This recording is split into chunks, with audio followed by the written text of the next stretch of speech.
Guy Georges, pour tout le monde, il est le tueur en série français. Il a tué 7 femmes et en a agressé 14 autres, appliquant à chaque fois ce rituel qui fait qu'on parle de serial killer. Cette manière, par exemple, qu'il a de déshabiller ses victimes en découpant leurs vêtements au couteau en forme de Z. L'affaire Guy Georges, c'est aussi le symbole d'une époque où, au nom des libertés individuelles, on s'interdisait en France de créer un fichier génétique des délinquants sexuels. Avec ce fichier, pourtant, on aurait pu arrêter Guy Georges plus tôt et sauver des vies. 2 jeunes femmes de 19 et 25 ans ont été violées et assassinées. On le surnomme le tueur de l'Est parisien. À Paris, les policiers peuvent être sur la piste d'un tueur en série. On sait qu'il y a quelqu'un de potentiellement extrêmement dangereux dans la nature et c'est une espèce de course contre la montre. Je vois sa main bleue, et donc je touche, elle était déjà froide, quoi. Les coups que cette malheureuse a pu subir ont été particulièrement violents. La victime, le véhicule, était maculé de sang. C'est extrêmement frustrant parce que c'est vrai qu'on a le sentiment sur la scène de crime d'avoir des éléments et pour autant, il n'est pas identifié. Le plus dur à vivre, c'était de ne pas savoir qui avait tué et pourquoi. Guy Georges, à ce moment-là, est un suspect parmi tous ceux qui sont entendus à la brigade criminelle. Guy Georges a dit qu'il n'y pouvait rien et que s'il ressortait, il recommencerait et que la seule chose qu'on avait à faire, c'était de le laisser hors d'état de nuire. Notre objectif, c'est que la société soit à l'abri de ce type de prédateur le plus longtemps possible. Selon vous, quels sont les enseignements à tirer de la terrible expérience que vous avez vécue pendant ces 7 années? Si vous voulez, je crois que la leçon à tirer de tout ça, c'est qu'il faut lutter contre les récidives. La première fois qu'un type tue, peut-être on ne peut pas y faire grand-chose. Mais le fait que ce type-là ait pu récidiver 6 fois après ma pauvre Pascal, c'est aberrant. 24 janvier 1991. Guillaume Reboul est inquiet. Il n'a plus de nouvelles de sa petite amie depuis plusieurs jours. Pascal est étudiante en droit, elle a 19 ans et aucune raison de disparaître sans donner de nouvelles. J'ai appelé la police, on s'est rendu chez elle avec les policiers et donc la porte était fermée et ils ont défoncé la porte, ils ne m'ont pas laissé rentrer dans l'appartement et donc là il y a eu un grand silence. Et ils sont ressortis avec le visage livide et ils m'ont demandé si elle avait des tendances suicidaires. Il est minuit. Les policiers du commissariat du quartier viennent de découvrir le corps de Pascal Escarfile, première victime d'une très longue série. Elle a été égorgée. Les policiers préviennent leurs collègues de la crime, la brigade criminelle. Et en attendant, le petit copain Guillaume Reboul est tenu à l'écart.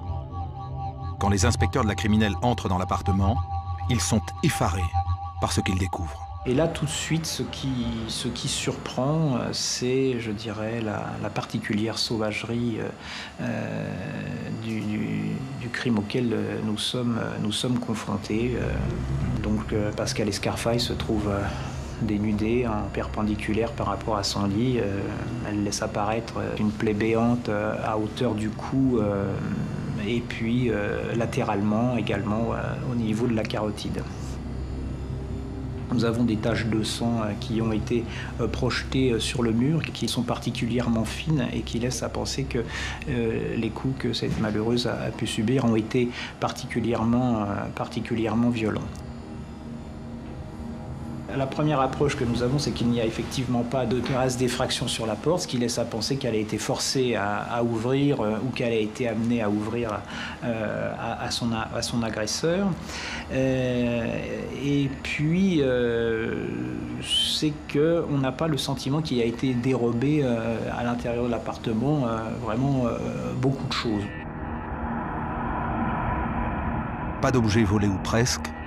Pas d'effraction, ça ressemble au crime d'un proche, peut-être un crime passionnel.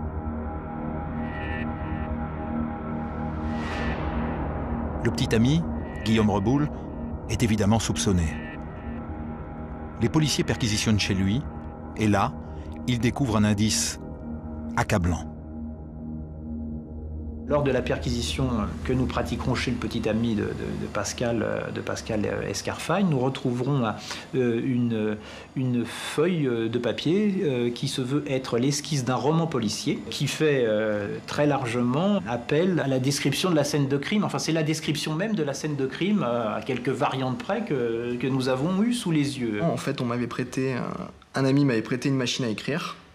Et donc, pour m'amuser, j'ai essayé d'écrire un synopsis. Alors à l'époque, je lisais beaucoup Boris Vian, donc c'était toujours un petit peu violent. Et donc j'avais décrit une scène de meurtre, mais qui était évidemment totalement imaginaire, qui était mal écrite, et c'était 1 page et demie. Pour les policiers, c'est compromettant. Très compromettant. Guillaume Reboul est donc placé en garde à vue. Pendant 24 heures, les hommes de la crime le mettent sur le grill. Ils enchaînent question sur question et lui tendent des pièges. On me donne des indications qui sont fausses pour déterminer si je disais moi-même la vérité ou pas. On me dit qu'elle a été poignardée dans le dos. Et donc après, dans les interrogatoires, ils essaient de ressortir cet événement en me disant vous savez qu'elle a été égorgée. Et là, je dis mais non, elle a été poignardée dans le dos. Et je pense que c'est un des éléments qui a permis aux enquêteurs d'écarter les suspicions sur ma personne. Après interrogatoire, les policiers de la crime ne croient plus que Guillaume Reboul est l'assassin. D'autant qu'il a un alibi confirmé par 3 personnes. Le soir du meurtre, il dînait en effet avec un ami, chez son frère. Fausse piste donc, l'enquête redémarre à zéro.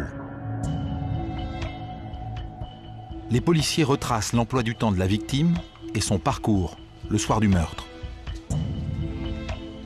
Pascal était chez des amis. Elle est rentrée chez elle à pied.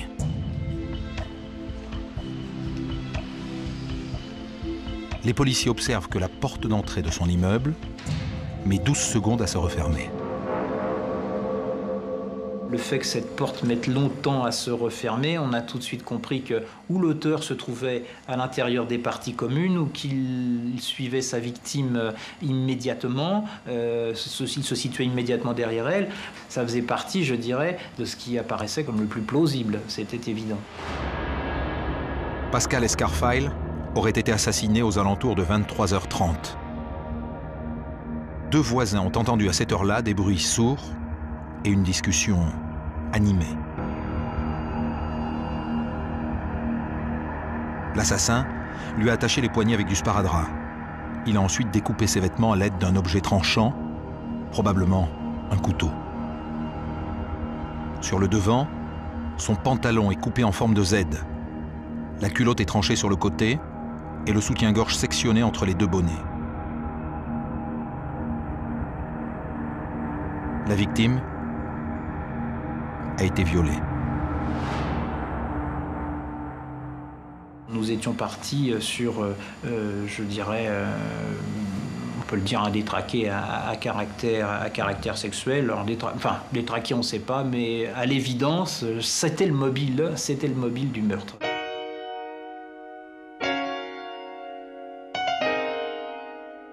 Dans les heures qui suivent son assassinat, vous-même, comme ça, intuitivement, vous êtes sur quelle piste? Vous pensez à quel profil de tueur? D'abord, je ne pense à rien. On est tellement abasourdi, tellement effondré. Je dirais que c'était pas ma préoccupation principale. Ma préoccupation, c'était de comprendre ce qui était passé, mais la piste d'un tueur éventuel, je dois dire que c'est venu nettement après, pas dans les heures qui ont suivi. Et alors après, vous êtes allé plutôt sur... Alors après, je dirais que j'ai suivi avec notre avocat le chemin des policiers, on se voyait souvent. Manifestement, ils ont vraiment essayé de balayer toutes les possibilités. Un matelas lui avait été livré quelques jours avant, donc ils ont interrogé les gens, ils ont interrogé tout le voisinage, on regardait tout ça ensemble. On regardait aussi bien sûr l'entourage, y compris Guillaume, son ami. Donc, si vous voulez, moi j'étais dans le brouillard le plus complet. Est-ce qu'à un moment donné, eux-mêmes, sans faire de lien avec d'autres histoires, mais commencent à penser à un tueur en série? Est-ce qu'il y a quelque chose? Est-ce qu'ils évoquent ça? Alors, non, mais l'inspecteur me dit un jour, écoutez, vraiment, on a cherché énormément, on n'a rien trouvé, on n'a pas de piste, on ne le retrouvera que s'il récidive. Et la récidive va venir 3 ans plus tard. 3 ans, jour pour jour, après le meurtre de Pascal Escarfile, une autre jeune femme est assassinée en plein cœur de Paris. Catherine Rocher, 27 ans, employée dans une agence de communication. Elle est retrouvée morte, égorgée, dans le parking de son immeuble. J'ai un appel téléphonique de mon époux, la voix complètement défaite, qui me dit, voilà, je viens d'être avisé qu'il était arrivé quelque chose à Cathy, qu'il était arrivé quelque chose. Il faut donc que l'un comme l'autre nous rejoignions au plus vite son domicile. Donc je me suis affolée, je suis partie de manière précipitée, j'ai pris un taxi et je suis arrivée boulevard de Reuilly, devant le domicile de Cathy. De l'autre côté du boulevard de Reuilly, j'ai aperçu une voiture de pompiers. Mon mari était à côté et hurlait comme une bête en disant « on nous l'a tué, on nous l'a tué ». Et je ne réalisais absolument pas, c'est à ce moment-là qu'une femme policier, avec des mots choisis, vraiment très diplomate, m'a dit qu'effectivement, Cathy avait été assassinée. C'est l'employeur de Cathy, inquiet de son absence au bureau depuis 2 jours, qui a découvert le corps. Comme il n'arrivait pas à la joindre au téléphone, il est venu sonner. Pas de réponse. Ensuite, il est descendu au garage pour voir si sa voiture était là. Au 2e sous-sol, il l'a trouvée égorgée dans sa voiture, allongée, à moitié dévêtue entre le siège avant et le siège arrière. Il prévient la police qui envoie la crime sur place. Ce qui frappait, c'était, je dirais, une espèce de sauvagerie. C'est-à-dire que vraiment, la victime, le véhicule, était maculé de sang. Et je dirais, en second lieu, ça a été confirmé par la suite, c'était le sentiment, pas tout de suite, mais assez rapidement, qu'il y avait là quelque chose de dérangeant, c'est-à-dire qu'il y avait une espèce de démarche particulière, peut-être perverse, ce qui a été confirmé par la suite, notamment par l'autopsie, car il a été établi que le corps de Catherine Rocher présentait un certain nombre de blessures réalisées par arme blanche, mais certaines de ces blessures n'étaient pas, étaient superficielles, c'est-à-dire que donc ne pouvaient pas causer la mort. Donc manifestement, l'auteur avait à terme porté des coups mortels, mais avait eu une démarche. Peut-être était-ce pour faire avouer certaines choses, un compte bancaire ou que sais-je, mais en tout cas une démarche qu'on peut assimiler à de la torture. L'autopsie révèle que Catherine Rocher, elle aussi, a été violée.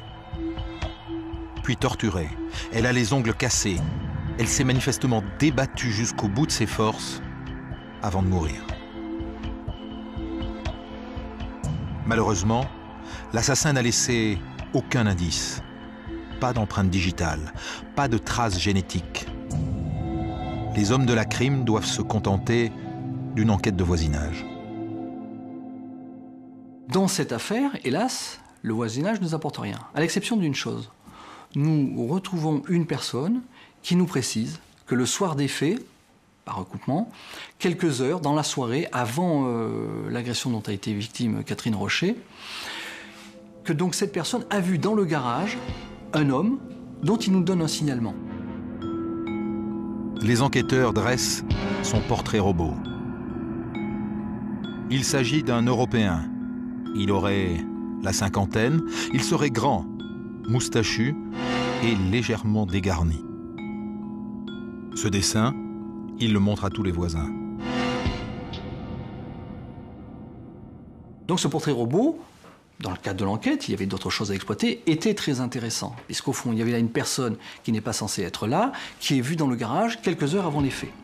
Dès lors, pendant une bonne année, 1 an et demi, nous avons travaillé sur ce portrait robot et nous avons réalisé, dès lors que ça s'imposait, des interpellations et des mises en garde à vue et, je dirais, des auditions de personnes correspondant à ce portrait robot et qui, par ailleurs, en raison de leur vie, en raison éventuellement de leurs antécédents, nous intéresser dans cette enquête.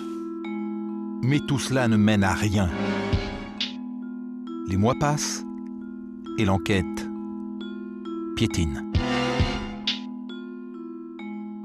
10 mois plus tard, le 9 novembre 1994, je dirais que d'une certaine manière, il y a un rebondissement, car mademoiselle Elsa Benadi a été agressée dans la nuit, à peu près dans les mêmes conditions. Elsa Benadi, la troisième victime, 22 ans, attachée de presse. Elle est retrouvée morte, égorgée, dans son parking. Et c'est son frère Bruno qui découvre le corps.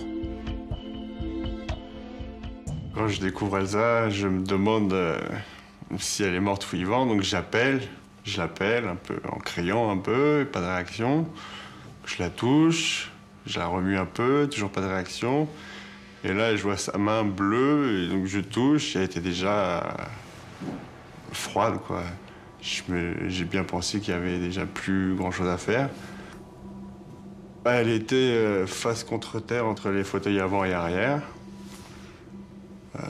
Pas complètement face contre terre, un peu de côté. Parce que j'ai pu voir, j'ai vu son visage. Elle avait Elle n'était pas déshabillée complètement. Elle avait le haut encore mis normalement. Elle avait porté un caleçon qui était légèrement baissé.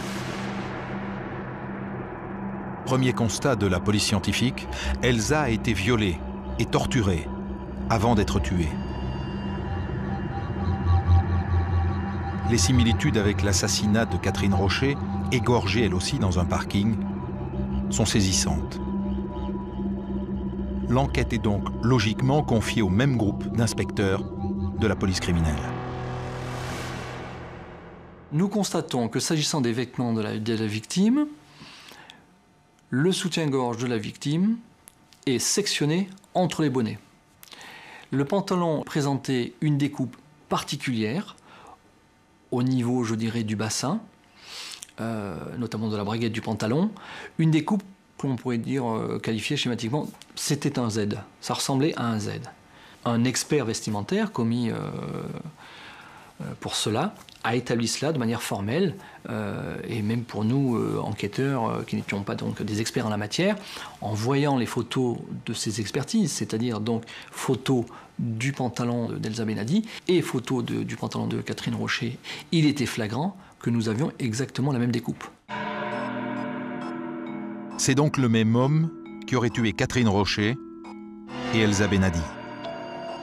Un tueur des parkings. Et dans l'affaire Benadi, les policiers ont retrouvé une trace, un indice, une tache de sang sur un programme de théâtre posé sur la plage arrière de la voiture. Ce sang ne correspondait pas à celui de la victime. Et là, pour la première fois, je dirais, pour nous, groupe Pellegrin, qui avons en charge 2 affaires s'étant déroulées dans les parkings, avec un certain nombre de similitudes, nous avions quelque chose qui pouvait être exploitable, et qui était même peut-être beaucoup plus important. Il s'agissait, dans l'absolu, peut-être en tout cas, du sang de l'auteur. Les enquêteurs s'accrochent donc à leurs 2 seuls indices, le portrait robot d'un côté et la tache de sang. Tache de sang qui, après analyse, a donné un profil génétique qui est peut-être le code ADN du tueur, qui n'aura vraiment d'utilité que quand on pourra le comparer à l'ADN d'un suspect.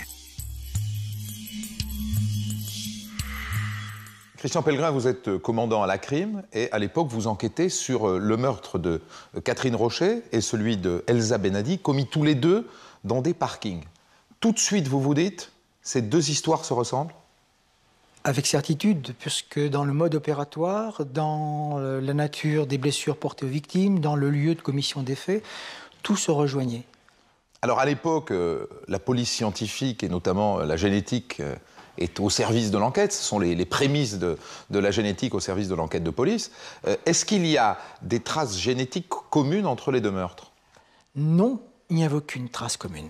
Alors il y a quand même une trace de sang qui vous intrigue dans l'une des voitures. Oui, sur un prospectus qui est retrouvé à l'arrière, sur la banquette arrière du véhicule dans lequel repose la dépouille d'Elsa Benadi, il y a un prospectus qui supporte une empreinte légèrement glissée, ensanglantée. Et c'est pas le sang de Elsa Benadi? C'est pas le sang d'Elsa Benadi. Donc vous vous dites, ça c'est peut-être l'empreinte du tueur? C'est peut-être l'empreinte du tueur. Alors qu'il se trouve que avant ces 2 meurtres, Guy Georges a tué une première fois, 3 années auparavant, Pascal Escarfaille dans son appartement. Est-ce qu'à ce moment-là, vous faites le lien entre les 2 histoires parce qu'il y a la même manière de découper les vêtements, il y a la même manière de faire sauter le soutien-gorge? Vous faites le lien ou pas? Non, pour la bonne raison que, bien que j'ai eu connaissance du dossier de Pascal Escarfaille, je n'étais pas au courant des détails de la découverte de son cadavre et de la découpe des vêtements. Je l'ignorais totalement. C'est vrai que dans le mode opératoire, il s'agissait effectivement d'une jeune femme tuée à coups de couteau, donc j'ai fait tilt. Ça a fait tilt chez nous. Bon, nous sommes restés en contact avec le groupe qui traitait cette affaire qui n'était pas le mien. Mais à aucun moment on ne vous dit que les vêtements sont coupés en zèbre? Non, on ne me le dit pas. Bon, il n'y a peut-être aucune raison qu'on me le dise aussi. On ne me le dit pas. Aucun lien entre le meurtre de Pascal Escarfaille et les 2 meurtres dans les parkings. Aucun indice commun. Les mois passent. Le plus dur à vivre, c'était de ne pas savoir qui avait tué et pourquoi. Bon, on devait savoir pourquoi quand on aurait su qui c'était, mais... Et de savoir que c'était une personne qui courait toujours, peut-être quelqu'un qu'on pouvait croiser dans la rue. C'est vrai qu'il y a une impression de malaise. Je trouve, en ce qui me concerne, que le pire, c'est de ne pas savoir. Lorsqu'on sait, même si c'est une horreur difficile à expliquer, on se fait moins de nœuds au cerveau, si je peux me permettre l'expression. On sait exactement ce qu'il en est, et quelque part, on est à même de participer à ce qu'a vécu son enfant. Le 9 décembre 1994, Agnès Nieschkamp, une décoratrice d'intérieur hollandaise de 33 ans, est sauvagement assassinée à son domicile. C'est la 4e victime de Guy Georges, et voici comment il racontera le meurtre, longtemps après, au moment de son arrestation. Ce soir-là, il repère Agnès Nieschkamp dans un bar de la Bastille, où elle prend un verre avec une amie. Ensuite, elle rentre à pied. Il la suit. Dans son sac à dos, son matériel, du sparadrap pour attacher les mains, un couteau Opinel numéro 12 pour tuer. Il a flashé sur la jeune Hollandaise. Ce soir, ce sera elle, sa victime. Il la suit à distance.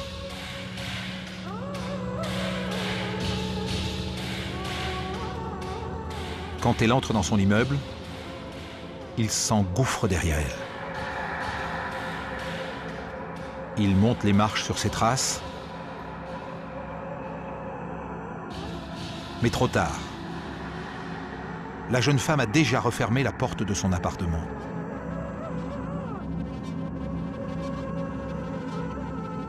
Alors il va l'attendre, dans le noir. Elle finira bien par ressortir. Une demi-heure passe. Dans l'appartement, le téléphone sonne. Guy Georges colle son oreille contre la porte. Il est question d'une soirée au restaurant. La jeune femme dit qu'elle arrive. Elle raccroche. Guy Georges est prêt. Et lorsqu'Agnès sort de l'appartement, il se jette sur elle, la repousse à l'intérieur et claque la porte.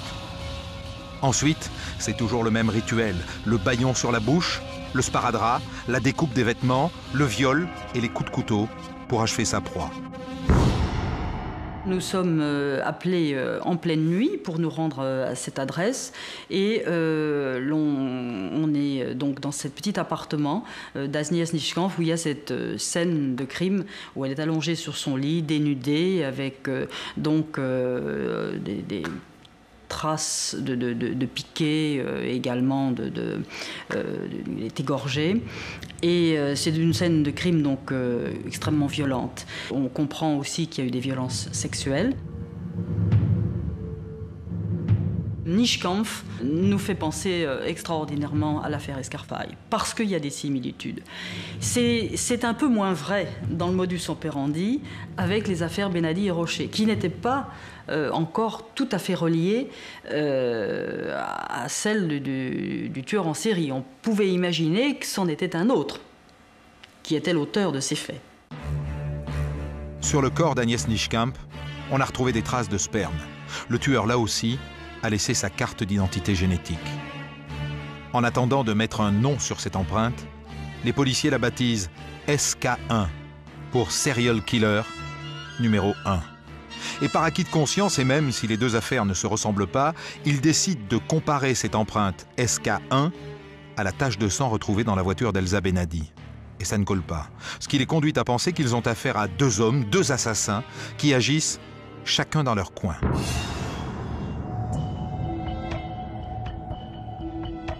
Sept mois plus tard, le 8 juillet 1995, Hélène Frynking est égorgée à son domicile de la rue du Faubourg Saint-Martin, dans l'est de Paris. Les similitudes sont flagrantes avec les meurtres de Pascal Escarfail et d'Agnès Nischkamp. On a le sentiment qu'on a affaire à un tueur en série des Nischkampf.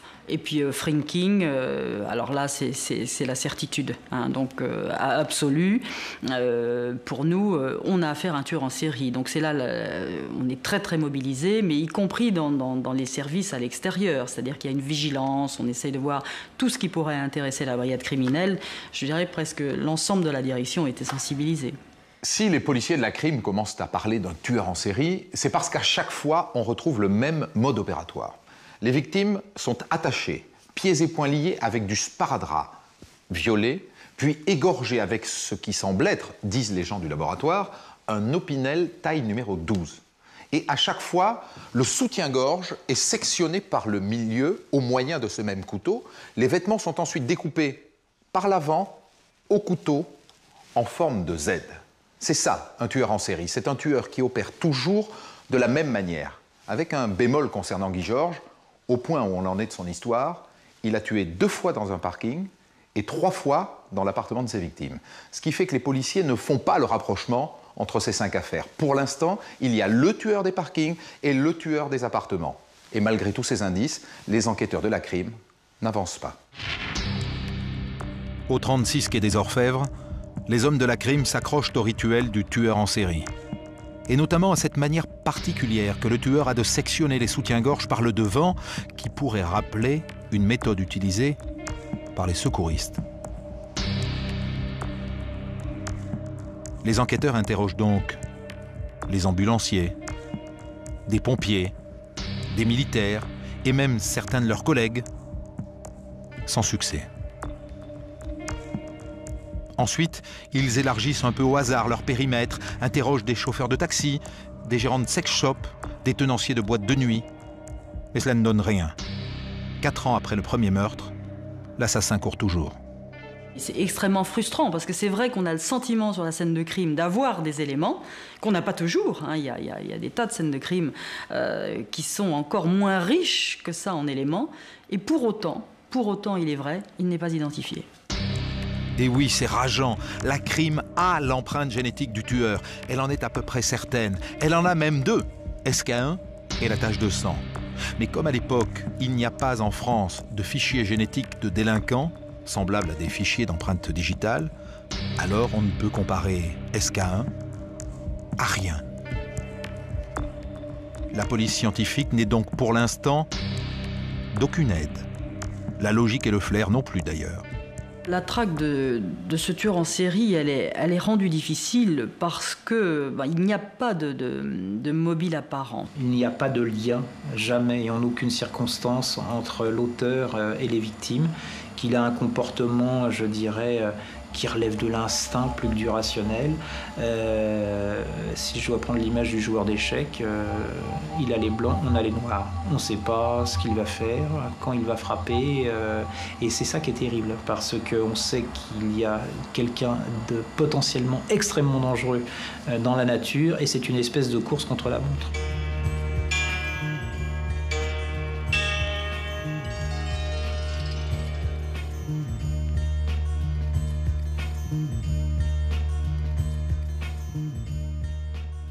William Bourdon, vous êtes l'avocat de quelqu'un de très important dans l'affaire Guy Georges, qui est Madame Ortega. Elle a survécu à une agression de Guy Georges et donc elle l'a vu.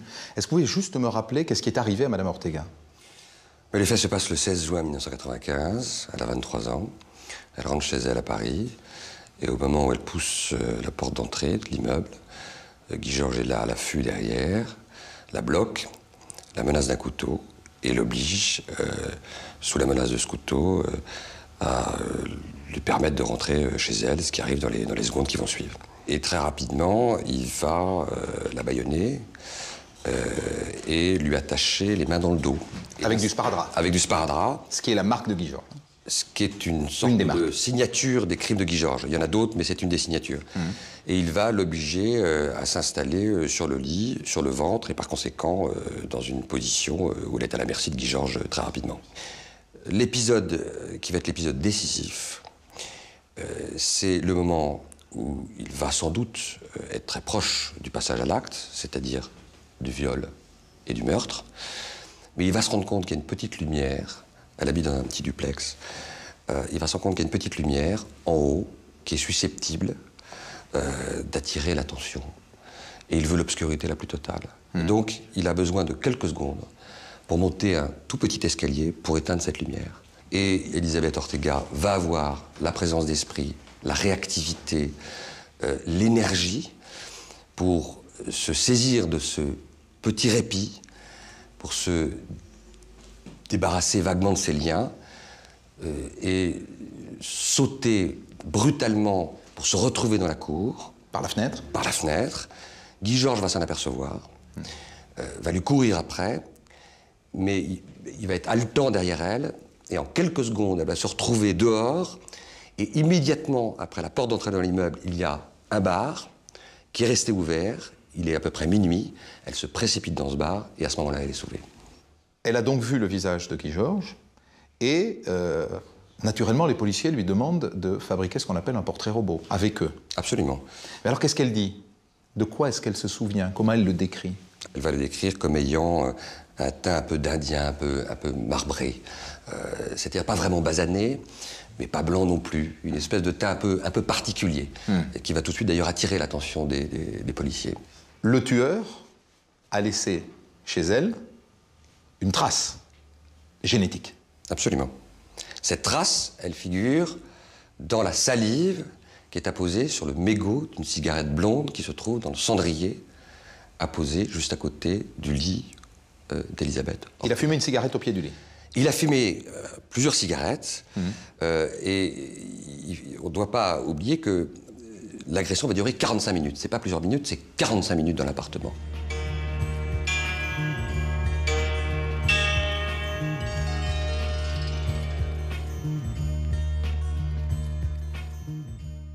Dominique, le portrait robot réalisé grâce au témoignage de Madame Ortega, le voilà. Comment est-ce qu'on arrive à ce résultat? Eh bien, on fait ça avec un ordinateur. Les policiers et les gendarmes ont des logiciels. Et dans leur logiciel, pour fabriquer des portraits robots, il y a une bibliothèque. Dans la bibliothèque, on a des bandeaux différents pour le front, les sourcils, les yeux, le nez et la bouche. Par exemple, la brigade criminelle, pour faire ce portrait robot, avait, je crois que c'est 1146 ou 1148 nez différents. À proposer à Madame Ortega. À proposer à Madame Ortega. Donc elle choisit d'abord le front, ensuite les sourcils, les yeux, etc. Elle fait son choix, elle indique, elle donne des précisions. Et puis ensuite, on superpose tous ces bandeaux et on obtient un portrait robot approximatif. Ensuite, on grossit le visage, ou on le resserre en fonction des précisions qu'elle va donner, ou on fait un visage plutôt carré, et puis on rajoute des signes particuliers. Alors il y a une palette de couleurs pour les yeux, pour les cheveux, pour la peau, des signes particuliers, des grains de beauté, des taches de rousseur, des cicatrices, etc., ou des boutons d'acné, et puis des accessoires, lunettes, boucles d'oreilles, piercing. Est-ce que c'est fiable comme technique aujourd'hui, grâce à l'informatique, à 100%? Non, ça n'est pas fiable à 100%. C'est même très peu fiable.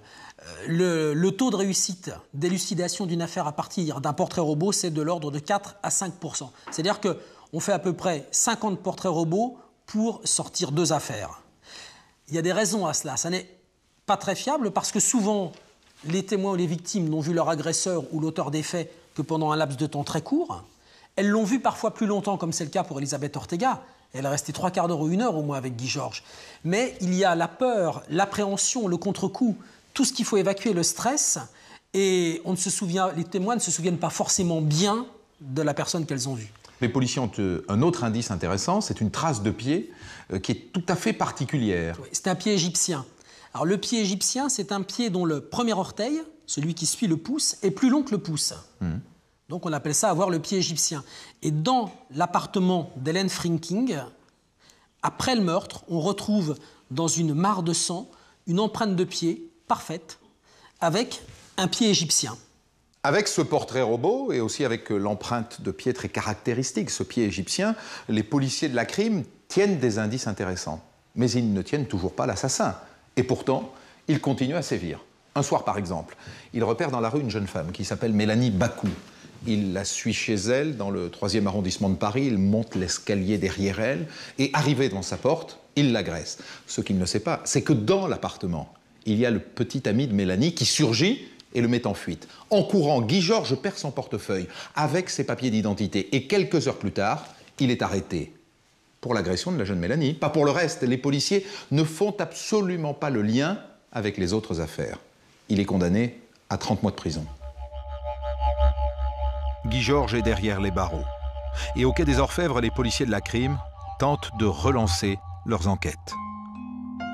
L'équipe du commandant Pellegrin, qui enquête sur les 2 meurtres commis en parking, celui de Catherine Rocher et celui d'Elsa Benadi, prend alors une initiative qui aurait pu mener tout droit à l'assassin. Elle décide d'entendre des criminels et délinquants sexuels qui ont sévi récemment dans la capitale. Elle demande qu'on les sorte de prison et qu'on les lui amène. C'est ainsi qu'en septembre 1995, on lui présente un certain Guy Georges, actuellement incarcéré à Fleury-Mérogis pour l'agression de Mélanie Bakou. Nous avons, avec l'accord du magistrat, donc décidé d'extraire celui qui s'est avéré être Guy Georges, afin de l'entendre sur nos 2 affaires. En septembre 1995, Guy Georges est une piste parmi tant d'autres. Mais, par acquis de conscience, nous avons quand même décidé de demander un prélèvement sanguin, tout simplement car, je le rappelle, dans le cadre de l'affaire Benadi, nous avions cette tâche que nous avions relevée sur la scène de crime, et il nous fallait demander d'extraire l'ADN, de faire une comparaison entre le sang de Guy Georges et par ailleurs la tache de sang qui a été découverte sur les lieux. Christian Pellegrin, je voudrais qu'on s'arrête sur ce moment-là. On est en septembre 1995. Vous avez, depuis le début de votre enquête, une trace de sang, et donc l'ADN d'un suspect relevé sur un tract retrouvé à l'arrière de la voiture d'Elsa Benadi. C'est presque votre seule piste, et vous décidez de comparer cet ADN à celle de tout un tas de criminels sexuels que vous avez en stock, j'ai envie de dire, enfin en prison, sur vos fichiers. C'est exact. Parmi ces types-là, il y a un certain Guy Georges. Oui. Il est plus soupçonné que d'autres ou pas? Franchement. Peut-être un peu plus, parce que dès le début de l'enquête, c'est-à-dire 3 mois après que Catherine Rocher ait été assassinée, nous sommes intéressés à lui. Elsa Benadi n'a pas encore été tuée, et son nom nous avait été communiqué par la brigade des mineurs en tant qu'individu connu pour agression sexuelle, et par ailleurs, il avait résidé dans le 12e arrondissement, non loin de l'endroit où Catherine Rocher a été assassinée. Donc quand vous l'avez en face de vous, vous avez un regard particulier sur lui? J'ai un regard particulier, mais le personnage est désarçonnant, car il est très maître de lui, très sûr de lui, et à aucun moment je ne le déstabilise. Je n'ai rien en fait à lui servir, sinon que de lui demander un prélèvement sanguin et de l'envoyer avec l'autorisation du médecin instructeur pour une extraction d'ADN et attendre le résultat. On compare l'ADN de Guy Georges à l'ADN de la trace de sang retrouvée dans la voiture d'Elsa Benadi. C'est ce qui est fait par l'expert. Et le résultat, c'est quoi? C'est négatif. Ça n'est pas le sang de Guy Georges? Ce n'est pas le sang de Guy Georges qui est retrouvé sur le prospectus. Et pourtant, c'est bien Guy Georges qui avait tué Elsa Benadi. Oui. Donc là, vous passez à côté. On passe à côté. À côté du coupable. Voilà. Alors, ce qui se passe, c'est que, en attendant le résultat de l'expertise ADN, vous avez donc Guy Georges dans votre bureau. Vous pouvez le renvoyer directement en prison. Vous décidez de l'amener dans le bureau d'à côté, chez le commandant Sanderson, qui, lui, travaille sur les meurtres commis en appartement. Ils ont des raisons particulières de s'intéresser à lui? Ils ont l'empreinte d'un pied qui est particulière et ils ont une victime qui a survécu à une agression qui semble avoir été le fait d'un même individu. Donc en fait, eux, il faut qu'ils comparent l'empreinte de pied retrouvée sur les lieux du crime avec le pied de Guy Georges. Voilà. Et ils doivent dans un deuxième temps confronter la description ou l'individu au témoin qui a survécu. Et alors ça donne quoi ça? Apparemment, c'est négatif. La victime ne reconnaît pas Guy Georges et par ailleurs, le pied ne présente pas cette fameuse caractéristique qui avait été relevée. Mais ils ont une trace génétique, eux aussi, retrouvée sur les lieux du meurtre de Madame Nischkamp. Oui. Et sur Elisabeth Ortega aussi, sur un mégot de cigarette. Donc ils ont 2 empreintes génétiques. Identiques. Identiques. Et ils les confrontent, j'imagine, au sang de Guy Georges. Non, pas du tout, parce que Guy Georges n'est pas reconnu par Elisabeth Ortega, donc il exclut. A priori, il semble être exclu de l'affaire. Comme il n'est pas reconnu, il n'est pas reconnu, ils ne font pas la confrontation des empreintes génétiques. Ils ne poursuivent pas davantage. Et ce faisant, ils passent à côté de l'assassin. Oui, hélas. Le juge d'instruction Gilbert Thill dirigeait l'enquête à l'époque de cette bévue qui a vu les policiers de la crime passer à côté de l'assassin. Pourquoi on ne fait pas cette comparaison? Parce que Guy Georges a été, à ce moment-là, entendu dans le cadre de la procédure Benadi. Il a accepté la prise de sang, c'est comme ça qu'il faut dire, à l'époque. La mission d'expertise est partie à l'analyse chez le docteur Pascal à Nantes. Et il a mis sa machine en route.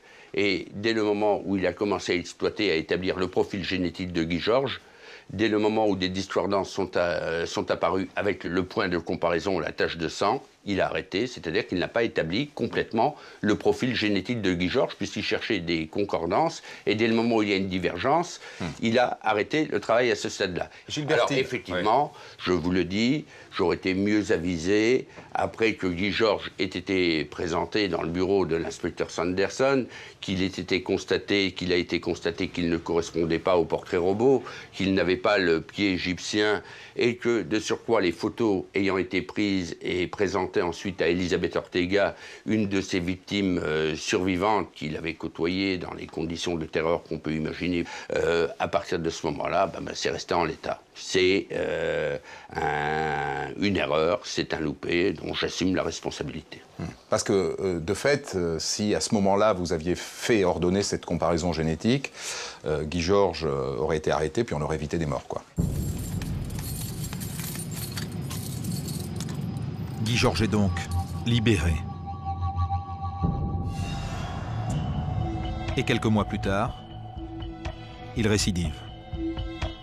Le 23 septembre 1997, Magali Sirotti, 19 ans, étudiante, est retrouvée égorgée dans son appartement, rue d'Hautpoul, dans le 19e arrondissement de Paris.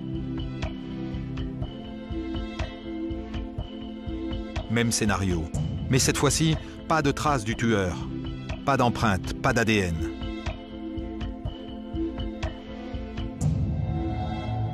Mais tout de suite, cette intuition que c'est le même homme.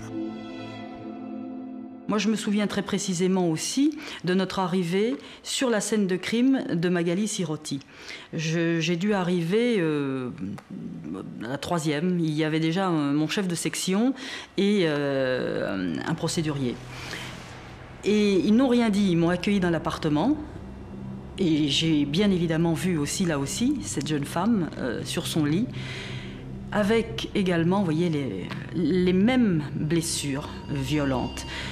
Et j'ai tout de suite eu cette vision, surimprimait un peu les autres scènes de crime que nous avions vues du même ordre.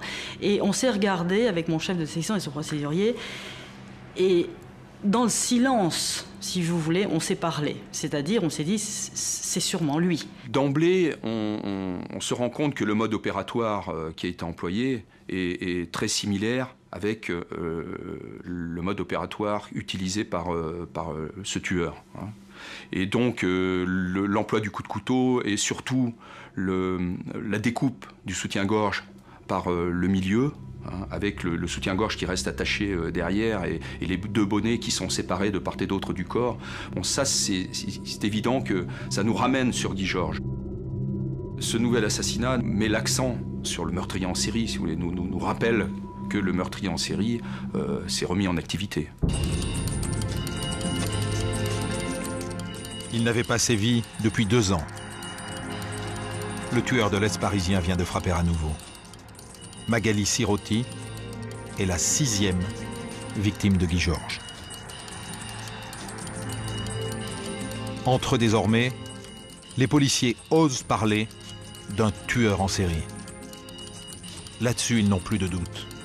Ils en ont d'ailleurs déjà parlé aux familles, en leur demandant de garder absolument le secret. Mais l'une des familles alerte le journal Le Parisien. On reçoit un coup de téléphone du frère, je crois, d'Anne Gauthier, qui est la maman d'Hélène Frinking, une victime de Guy Georges aussi.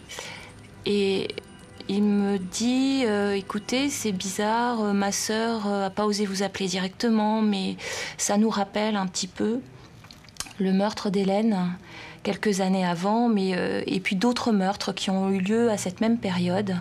Mais enfin, cherchez dans vos archives, vous allez certainement trouver quelque chose.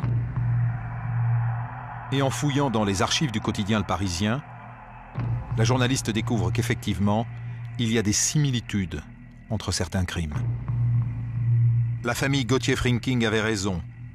Entre l'assassinat d'Hélène Frinking, la fille d'Anne Gauthier, et celui de Magali Sirotti, le mode opératoire est le même. On peut relier les crimes entre eux. Un tueur en série, pour le journal Le Parisien, ça serait le scoop. On s'est fait confirmer tout ça de façon officieuse, puisque officiellement, il n'était pas question de l'admettre, et il n'était pas question que la brigade criminelle en parle à ce moment-là, parce qu'il s'agissait de ne pas entraver l'enquête. C'est un jeu qu'on a respecté pendant un certain temps d'ailleurs. Mais 1 mois et demi après le meurtre de Magali Sirotti, une autre jeune femme est assassinée près de la Bastille. Estelle Magde, 25 ans, employée dans une société de production. Là encore, le viol, la découpe des vêtements et les coups de couteau. Pas de doute, le tueur de l'Est parisien a encore frappé. Intuition vite confirmée par l'analyse d'un t-shirt ensanglanté retrouvé dans l'appartement. L'empreinte génétique est conforme en tout point à SK1, l'ADN du tueur en série retrouvé dans les affaires Nitschkamp, Ortega et Frinking. Au 7e meurtre, impossible de retenir la presse. Ici, au Parisien, on a décidé de briser ce silence parce que on avait mis dans la balance, effectivement, pendant quelque temps, le devoir d'informer et le respect de l'enquête, et qu'il y a un moment où la balance penche plus le devoir d'informer, le devoir de prévenir peut-être d'autres victimes, et que ce jour-là, on a pris cette décision-là.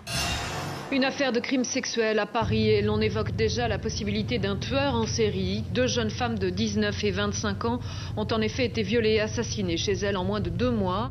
Puisque l'affaire a été éventée par Le Parisien, le juge Thiel décide de rendre public le portrait robot de l'assassin.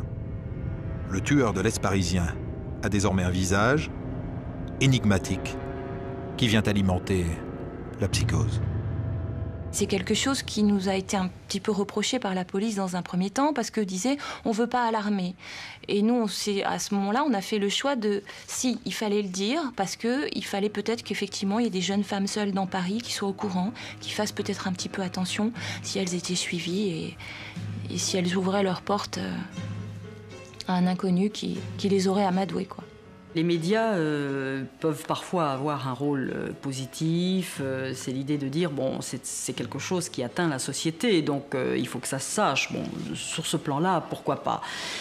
Ce qu'il faut, c'est éviter de déranger, vous voyez, de gêner l'enquête, de peut-être donner trop de détails ou de mettre trop de pression. Je pense que ça, c'est pas forcément utile. C'est même sûrement contre-productif pour les enquêteurs. que cette notion de tueur en série, ce personnage apparaisse dans la presse, ça change quelque chose? Non, ça ne change rien. Que le Parisien dise qu'il y a un tueur en série. Vous savez, la version journalistique, en disant on va l'appeler le tueur de la Bastille, le tueur de l'Est parisien, ou c'est un tueur en série, on peut peut-être quand même faire ce crédit-là à la justice et aux fonctionnaires de police. On sait très bien que, à partir d'Hélène Frynking, que nous avons affaire à quelqu'un qui a déjà tué au moins 2 fois et qui a essayé de tuer une 3e fois en l'espace de 6 mois. Depuis le début de cette affaire, vous avez une empreinte génétique qui est commune à plusieurs crimes, que vous avez baptisée d'un petit nom, SK1. Oui. Je voudrais que vous nous expliquiez la difficulté qu'il y avait à l'époque. C'est qu'en fait, cette empreinte génétique que vous avez et qui est une constante dans les crimes, vous ne pouvez la comparer à rien. C'est-à-dire, il n'y a pas de fichier? Non, il n'y a pas de fichier.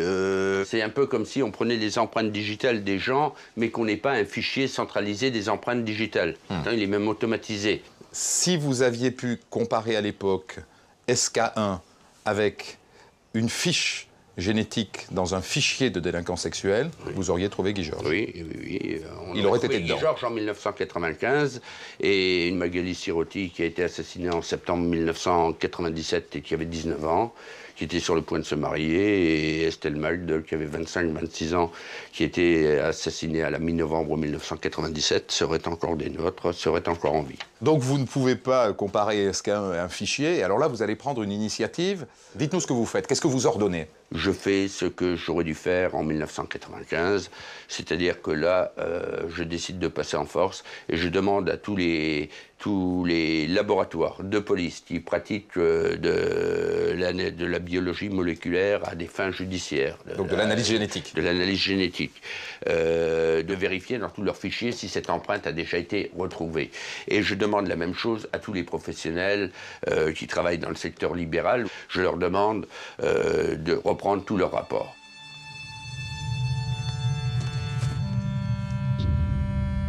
C'était une solution de la dernière chance. C'était un des derniers moyens qu'on avait pour identifier rapidement ce tueur en série.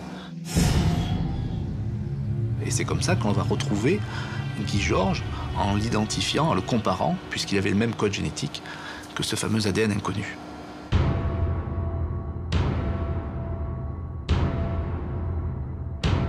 Le laboratoire du docteur Pascal à Nantes avait en stock l'ADN de Guy Georges depuis que le commandant Pellegrin, 2 ans et demi plus tôt, lui avait demandé de le comparer à la trace de sang retrouvée dans la voiture d'Elsa Benadi. Ça n'avait rien donné, et le docteur Pascal avait conservé l'empreinte de Guy Georges par hasard, au cas où, hors en tout cas de tout cadre légal. Et aujourd'hui, il est capable de dire qu'à tous les coups, SK1, c'est Guy Georges. En définitive, oui, le 24 mars en 1998, en fin d'après-midi, le docteur Pascal m'appelle. Du labo de Nantes. Du labo de Nantes, et il me dit, à l'époque on se voyait encore, monsieur le juge, j'ai 2 nouvelles à vous annoncer, une bonne et une mauvaise, par laquelle dois-je commencer? Je lui dis, pour une fois, on va inverser la problématique. Commencer par la bonne, et là il me dit, je viens d'identifier le tueur de l'Est parisien. Alors avant même qu'il me dise son nom, qu'il ne me disait rien d'ailleurs, il est dans l'immédiateté, je lui dis c'est pas la peine de me dire la mauvaise, je la connais, c'est qu'on l'a déjà eu entre les mains. Il me dit c'est ça, voilà. Il avait son empreinte dans un placard. Il avait son empreinte, il a refait marcher ses machines pour les empreintes qui avaient été arrêtées compte tenu des discordances avec les termes de comparaison. Il l'a tiré jusqu'au bout et il l'a comparé, cette fois-ci, de dossier à dossier, avec des centaines d'autres dossiers. Et un jour, eh ben, c'est arrivé, ça y est. Au moins, on a la certitude que ça ne recommencera pas. Le 26 mars, quand on apprend l'identification de l'auteur, du tueur en série que l'on traque depuis tant d'années, c'est forcément la première seconde un soulagement, une certaine satisfaction pour l'enquête.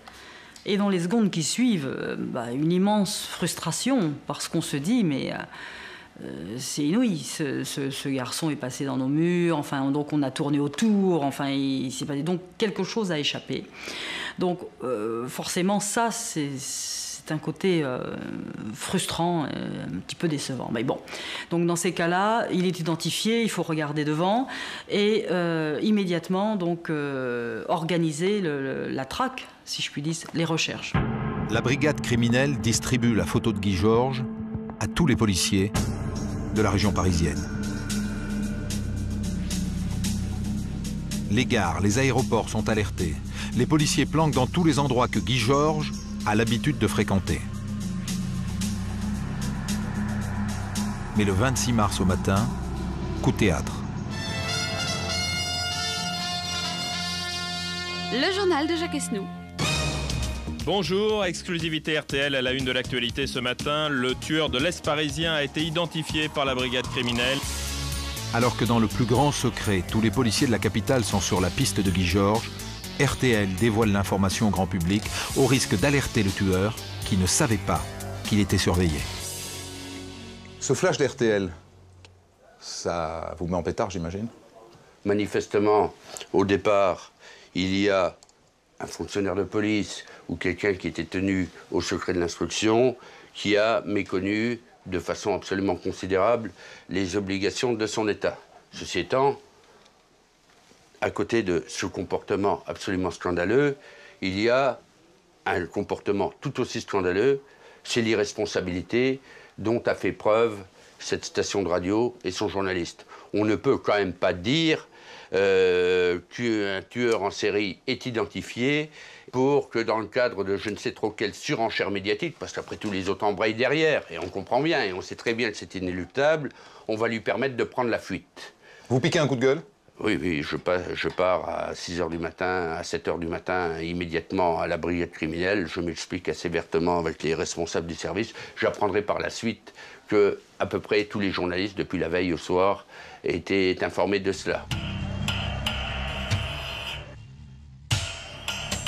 On a dû changer notre fusil d'épaule par rapport aux informations largement diffusées le matin, à savoir qu'à partir du moment, si vous voulez, où il était évident, dans la mesure où la diffusion avait été faite, il n'allait plus du tout fréquenter, ou alors ça va être complètement irrationnel, plus du tout fréquenter les points où on était susceptible de le trouver. Je dirais fort heureusement qu'on a pu l'interpeller aux alentours de 12h35 parce qu'il risquait à tout instant de croiser un magasin de télévision où il aurait pu voir son visage sortir et présenter au journal de 13h. Et là donc il nous l'a dit, il se faisait à l'idée que la seule chose à faire à ce moment-là c'était de voler une moto, c'est ce qu'il nous a dit, de partir en Espagne. Donc avec tous les risques que cela comporte. Le 26 mars 1998, Guy Georges est arrêté place Blanche dans le nord de Paris. Le tueur en série présumé de l'Est parisien a été arrêté aujourd'hui au terme de plusieurs mois d'enquête laborieuse et d'une traque de 24 heures qui a mobilisé près de 400 policiers à Paris. Maintenant qu'il est sous les verrous, qui est cet homme qui a violé, torturé et égorgé cette jeune fille? Guy Georges, de son vrai nom Guy Georges Rampillon, est le fils d'une jeune hôtesse de bar française et d'un soldat noir américain, à l'époque où il y avait encore en France des bases de GIs. Il n'a jamais connu son père. Il n'a pas encore 2 mois quand sa mère, embarrassée par ce bébé qu'elle ne voulait pas, décide de le confier à ses propres parents. Mais le bébé est noir et la mère leur a déjà confié un premier enfant. Alors, Guy Georges échoue à la DAS, de nounou en foyer d'accueil. À 4 ans, il est placé chez les Morins, dans le Maine-et-Loire. Enfant abandonné, il perd son nom de famille et ne conserve que ses 2 prénoms. Guy, Georges. Ses parents, enfin ce qu'il appelait ses parents, en fait, n'étaient là que pour les accueillir. Il y en avait eu d'autres avant, il y en avait d'autres après. C'est vrai que Madame Morin ne s'est pas cachée de dire que c'était un complément de salaire pour elle d'accueillir des enfants de la DAS. Et c'est vrai qu'on peut penser que Guy Georges en souffrait, bon, même s'il ne l'a jamais dit clairement à l'époque. Mais j'ai senti à plusieurs reprises, en particulier quand il m'a raconté ses vacances, qu'il y avait eu une caravane d'achetée et que lui n'avait pas pu partir parce que c'était les enfants légitimes de la famille qui partaient. Donc lui avait sans doute pris ça très durement. Pour moi, c'est un enfant qui a quand même manqué d'affection. J'en suis assez persuadé. Non pas que je mette en cause ses parents adoptifs, parce que je pense qu'ils ont fait ce qu'ils pensaient être bien pour lui, mais au travers de ce qu'il m'a dit de sa vie, de ce qu'il faisait, de son regard, de ses attitudes, il n'était pas épanoui. Guy Georges grandit dans cette petite maison près de Noyant, dans le Maine-et-Loire. Les Morin y élèvent leurs 7 enfants, plus une douzaine de garçons et de filles confiés par la DAS. Chez les Morin, c'est pas le luxe, mais matériellement, les enfants ne manquent de rien. À la maison, chacun doit mettre la main à la pâte. Guy Georges, lui, s'occupe des pigeons. En 1976, Guy Georges n'a que 14 ans. Première agression. Il s'en prend à une adolescente confiée par la DAS à la famille Morin. Guy Georges est chassé de la maison et placé dans un foyer près d'Angers. À partir de là, c'est l'engrenage. Vol, fugue, petit larcin, jusqu'à ce qu'il attaque 3 jeunes femmes avec un couteau. Résultat, il est arrêté et condamné à 1 an de prison. C'est là qu'il fait la connaissance d'un psychiatre, le docteur Rouchon. Lorsqu'on a commencé à se rencontrer, Guy Georges essayait de comprendre, et moi aussi, ce qui l'avait amené à agresser une première personne. Parce que lui-même ne savait pas pourquoi il avait commis un tel acte. Et par la suite, lors des autres agressions, il se posait toujours la question, et en prison, il continuait à se demander ce qui pouvait bien se passer. Il avait l'impression que quelque chose lui échappait dans sa vie et qu'il ne parvenait absolument pas à contrôler. C'était comme quelque chose qui était en dehors de lui. C'était à peine lui qui agissait à ce moment-là. Ce qui est étonnant parce que, par ailleurs, c'était un garçon très gentil, très correct. Et cette violence-là, ça n'était pas lui, en fait.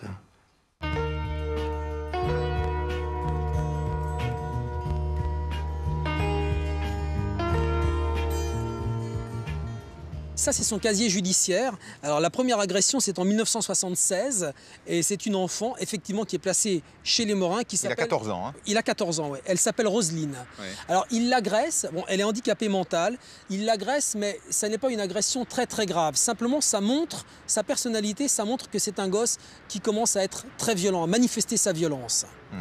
1 an plus tard, il agresse une autre enfant placé chez les Morin qui s'appelle Christiane, et là cette fois-ci c'est beaucoup plus grave. Avec une barre de fer, il tente de l'étrangler. Et là, Madame Morin téléphone à la DAS et leur dit je n'en peux plus, je ne veux plus le garder, il est trop terrible, revenez le chercher. Et là donc il est placé? Alors il a 16 ans, il est placé dans un foyer. Et il va encore agresser 3 autres jeunes filles. Une jeune fille qui s'appelle Pascal, 2 autres filles qui s'appellent Jocelyne, toutes les 2. Il va être condamné à 1 an de prison, il ressort en 81. Et là, ça va être sa première agression très grave à Paris. Il agresse une jeune fille qui s'appelle Nathalie, ça se passe dans le hall d'un immeuble, dans le 14e arrondissement. Elle a rendez-vous chez son médecin, il y a 2 ascenseurs dans le hall, 2 portes qui s'ouvrent, un ascenseur plein de monde, un ascenseur dans lequel il y a un seul homme, c'est Guy Georges. Elle monte dans l'ascenseur, c'est un ascenseur qui descend au parking. Et là, il va la violer pendant 1 heure. Et quand il a terminé, il lui donne un coup de couteau dans la gorge. À chaque fois, il sera emprisonné. Et à chaque fois, il sera relâché. il sera relâché, la justice va commettre pas mal d'erreurs. C'est-à-dire qu'on ne va pas le surveiller suffisamment. Quand il ne réintégrera pas la prison, on ne va pas le chercher. Et c'est à ce moment-là qu'il va commettre ses premiers meurtres. C'est quelqu'un qui n'est pas surveillé parce qu'on n'a pas pris vraiment conscience de sa dangerosité. Guy Georges, qui vient d'être arrêté pour 7 meurtres, est emmené au quai des Orfèvres. La brigade criminelle, il y a le grand escalier qui conduit aux locaux de la brigade criminelle et tous les fonctionnaires lorsqu'il y a une affaire qui sort un peu de l'ordinaire. Et celle-ci, malheureusement, sortait de l'ordinaire. Les gens viennent voir qui c'est. Donc il monte ces escaliers, encadré de 2 ou 3 fonctionnaires de police. Il a le cuir chevelu un peu entamé car l'interpellation s'est passée de manière assez paisible, mais pas tout à fait. Et donc il est menotté dans le dos avec son blouson vert. Et en haut de l'escalier, je me présente, je lui dis qui je suis. Et je lui dis, vous appelez bien Guy Georges? Il me dit là, oui, mais qu'est-ce que j'ai fait? Je suis innocent. Je dis, monsieur Guy Georges, vous êtes innocent, mais ce n'est pas vous qui avez violé Pascal Nix à Nancy en 1984, qui avait ceci, qui avait cela. Et là, il me dit, oui, mais pour cela, j'ai payé. Je lui dis, oui, tout à fait, vous avez payé. Mais moi, je viens pour le solde, et le solde s'appelle Agnes Nischkampf, Hélène Franking, Elisabeth Ortega, Estelle Mald.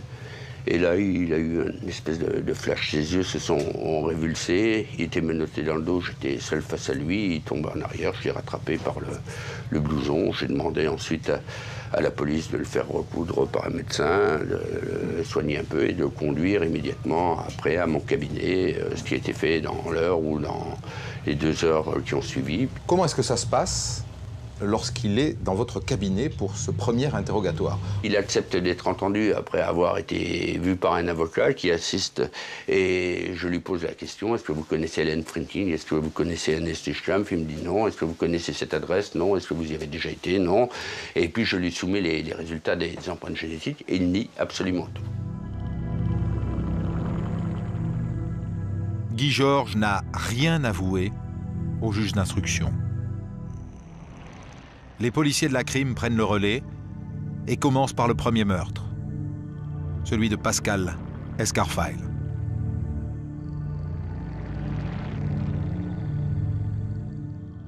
La nuit, les choses, je dirais, ont une toute autre connotation que le jour. Vous avez moins d'éléments exogènes qui viennent perturber une audition. Le climat est différent, l'ambiance est souvent plus détendue.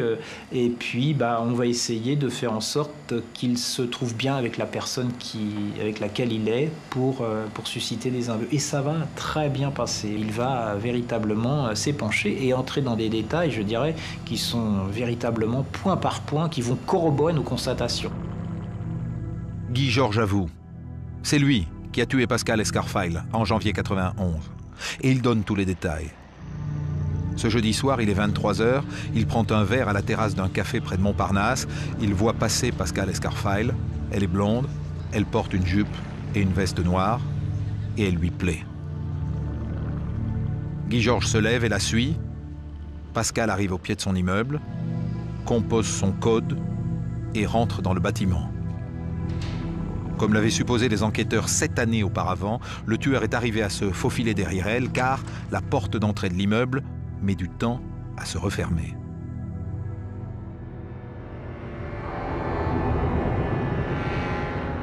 Le récit de Guy Georges est détaillé. Il est précis. Et tout colle. Oui, c'est bien lui qui a violé et tué Pascal Escarfile.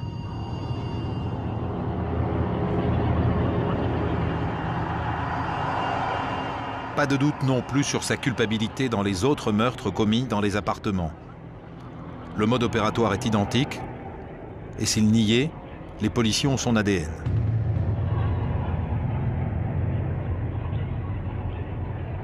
Mais il avoue sans difficulté. L'assassinat d'Agnès Nischkampf, c'est lui. Hélène Franking, c'est lui aussi. Magali Sirotti et Estelle Magd, c'est lui encore. Restent les 2 meurtres de Catherine Rocher et d'Elsa Benadi, commis tous les 2 dans des parkings. Cela, c'est pas lui. Christian Pellegrin, Guy Georges vient donc d'avouer les 5 meurtres commis en appartement. Et à ce stade-là, vous pensez qu'il a aussi tué les 2 femmes retrouvées dans les parkings? Plus que jamais. Plus que jamais. Je suppose qu'à ce moment-là, vous le poussez un petit peu en lui disant « Et les 2 meurtres commis dans les parkings, c'est vous aussi ?» Oui. Sa réponse est négative. Il ne les reconnaît pas. Ces 2-là, il ne les avouera pas. Il ne les avouera pas. Ce jour-là, en tout cas. Comment se fait-il que vous ne l'interrogiez à nouveau que 8 mois plus tard? Ben, c'est bien simple. Guy Georges a été placé sous mandat de dépôt par le magistrat instructeur, M. Thill, et celui-ci a souhaité que je réalise une synthèse du parcours de Guy Georges dans Paris, avec ses domiciliations, les agressions qui lui étaient imputables et celles qui étaient susceptibles de lui être imputées, les lieux où il avait travaillé. Et c'est à l'issue de ce travail, qui a pris quand même pas mal de semaines, que finalement, au mois de novembre, nous avons eu l'autorisation du magistrat instructeur d'extraire à nouveau Guy Georges et de l'interroger sur les 2 meurtres d'Elsa Benadi et de Catherine Rocher. Le 17 novembre 1998, 8 mois après son arrestation, Guy Georges est interrogé par les hommes du commandant Pellegrin, qui depuis 7 ans enquête sur les meurtres commis dans les parkings, celui d'Elsa Benadi et de Catherine Rocher. Guy Georges se retrouve au quai des Orfèvres face aux enquêteurs qu'il avait interrogés 3 ans plus tôt et qu'il avait laissé repartir. L'on retrouvait à ce moment-là le même Guy Georges qu'en 1995, c'est-à-dire une espèce de courtoisie, une espèce de distance et une forme de sérénité d'une certaine manière. Et donc il y a eu une audition de plusieurs heures, mais je dirais une audition classique sur les faits, rien que les faits. Guy Georges n'a pas varié d'un iota. Il tient tête. Il est innocent. Et il sait que dans ces 2 affaires, les policiers n'ont aucune preuve contre lui. Pour essayer de le faire craquer, Michel Vielfort tente alors de le prendre par les sentiments. Nous avons insisté sur ce qu'était l'amour qu'une mère peut éprouver pour son fils. Et à chaque fois, en le renvoyant à sa situation, en lui disant « Ta mère, au fond, a appris par la presse tout ce qui s'est passé, elle est dans une forme de souffrance. » Nous avons insisté là-dessus. Et on lui disait qu'au fond, les médias le décrivaient tel un monstre, mais que dans toute cette monstruosité, il y avait forcément aussi un petit peu autre chose, sans doute le jeune Guy Georges que sa mère adoptive évoquait, et que si lui voulait montrer que dans tout cela, il n'était pas que ce monstre, ben ça ne pouvait plus que passer par dire la vérité. Lui seul pouvait apporter, je dirais, une once d'humanité dans le personnage qu'il était et qu'il assumait. À un moment donné, il a dit quelque chose que je n'ai pas perçu, je n'ai pas compris, et je me suis penché en avant, je lui ai demandé de répéter. Et il m'a dit en substance, « Oui, bon, ben c'est moi. » La stupeur entre nous, parce que vraiment il nous prenait d'une certaine... Même si c'était le but ultime, bien sûr, il nous prenait un petit peu au débeauté. Mais je dirais que quand il dit « Oui, c'est moi », c'est le jeune Guy Georges, c'est cet enfant que peut-être nous avions essayé de faire ressortir. Mais tout de suite, le Guy Georges, tueur de l'Est parisien, est apparu, car il a ajouté « Mais je vous le dirai dans 48 heures. » Guy Georges vient de reconnaître le meurtre de Catherine Rocher. Mais il n'a rien signé. Or, pour que des aveux valent quelque chose, le procès-verbal doit être signé de la main de l'accusé. Et ça n'est pas encore gagné. Il faut donc se résoudre à lui accorder le délai qu'il réclame.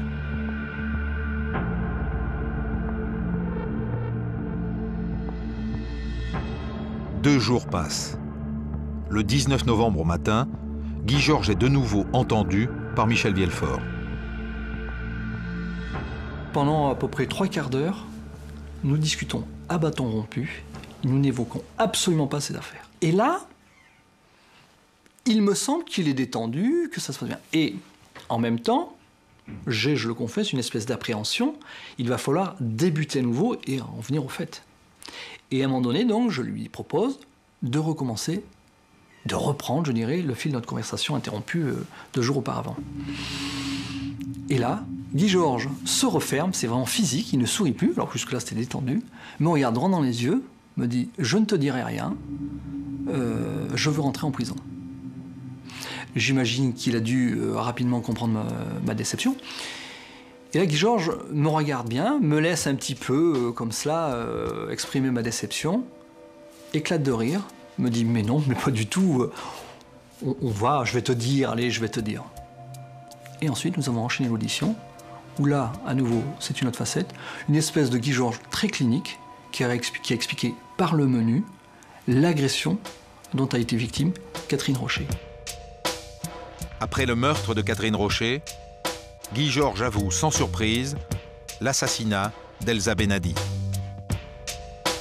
Et il signe les aveux.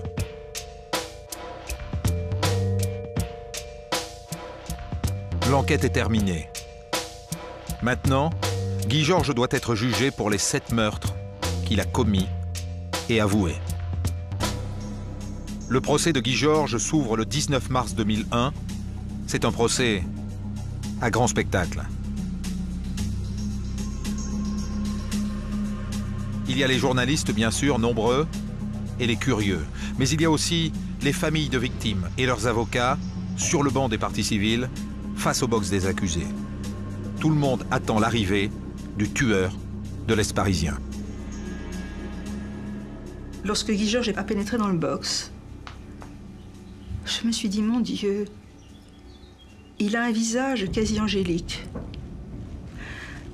C'est absurde. L'habit ne fait pas le moine, je le sais bien. Mais lui, c'est un très beau garçon, que vous croisez dans la rue, il ne vous fait absolument pas peur. D'ailleurs, je conçois fort bien que certaines de ces victimes à qui il a parlé n'aient pas eu peur.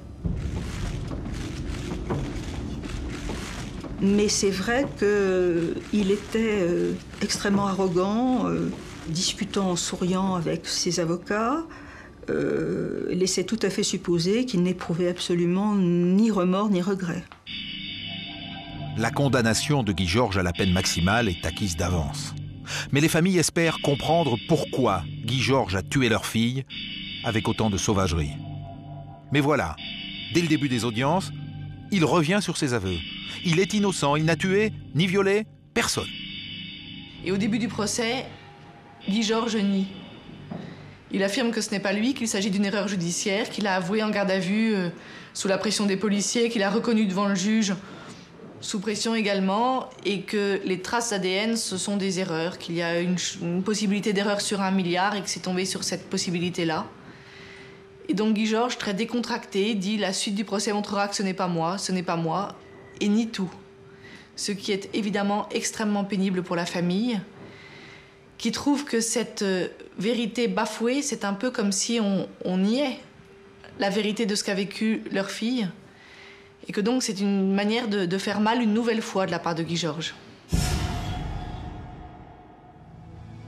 Face à l'accusation et aux avocats des familles, la tâche des 2 avocats de la défense ressemble à une mission impossible. Pour défendre son client, Maître Ursulé doit exploiter les moindres failles du dossier. Je suis à la recherche de la confrontation entre les éléments de l'accusation et les éléments de la défense, parce que je refuse que l'on condamne sur une incantation. Je refuse que l'on passe sur les éléments qui ne collent pas. Je refuse que l'on oublie que pendant des années, pendant pratiquement 10 ans, toute l'enquête a été fondée sur ce fameux portrait robot. Et Guy Georges est à l'opposé du portrait robot.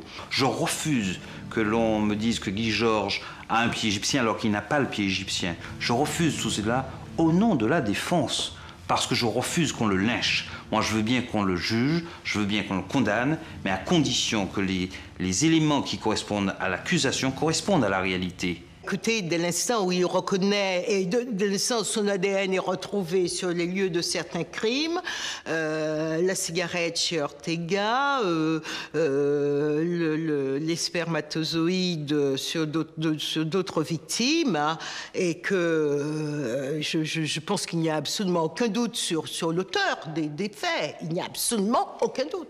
Surtout que tous les crimes se ressemblent, sont similaires. Il y a d'autant moins de doutes sur la culpabilité de Guy Georges qu'il a avoué, d'abord au policier de la brigade criminelle, puis au juge d'instruction Gilbert Thill. Et pourtant, voilà qu'il faut tout reprendre à zéro. Les avocats des familles espèrent le faire craquer.